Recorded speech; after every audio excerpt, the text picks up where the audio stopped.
Diamonds, Eramallur, Vadathala. ദേശീയ school Olympics volleyball താരങ്ങളെ ആദരിച്ചു. ദേശീയ സ്കൂൾ ഒളിമ്പിക്സിൽ അണ്ടർ-17 വിഭാഗം വോളിബോൾ മത്സരത്തിൽ കേരളത്തെ പ്രതിനിധീകരിച്ച് മത്സരിക്കുകയും കേരള ടീമിന്റെ വൈസ് ക്യാപ്റ്റനായി തിരഞ്ഞെടുക്കപ്പെടുകയും ചെയ്ത നന്ദ്യാട്ടുകുന്നം SNB സംസ്കൃതം സ്കൂളിലെ വിദ്യാർത്ഥികളായ master Joseph Sheyvan, Anusree AR, Nistin CB എന്നിവർക്ക് Muthoot volleyball academic technical director Bijoy Babu 10,000 രൂപ വീതം ക്യാഷ് അവാർഡ് നൽകി.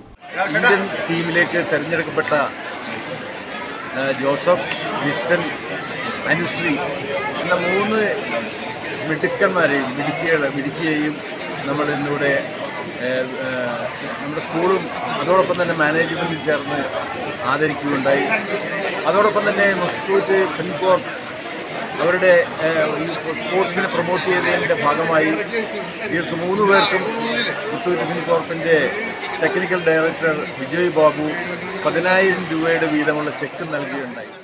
ദേശീയ താരങ്ങൾക്കുള്ള ഉപഹാരം school manager CN Radhakrishnan, assistant manager PS Jayaraj, SNDP യോഗം director MP Binu, PTA president KB Subhash എന്നിവർ സമ്മാനിച്ചു.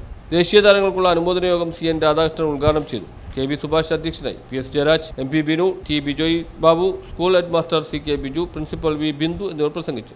ഈ വിദ്യാലയത്തെ സംബന്ധിച്ച് വളരെ അഭിമാനകരമായ നേട്ടങ്ങളാണ് കഴിഞ്ഞ കുറേ കാലങ്ങളായി നമ്മളെല്ലാവരും കണ്ടുകൊണ്ടിരിക്കുന്നത്. വളരെ അഭിമാനകരമായെന്ന് പറയാവുന്നത് ഈ അടുത്ത സമയത്ത് ഇന്ത്യയിലെ തന്നെ കേരളത്തിലെ ഏറ്റവും മികച്ച കായിക സ്ഥാപനമായ തിരുവനന്തപുരം GV രാജ ഹയർ സെക്കൻഡറി സ്കൂളിനെ പരാജയപ്പെടുത്തി. സ്പോർട്സ് സ്കൂളാണത്. നൂറ്റാണ്ടുകൾക്ക് പാരമ്പര്യമുള്ള GV രാജ പോലെയുള്ള ന്യൂസ് ബ്യൂറോ, പറവൂർ.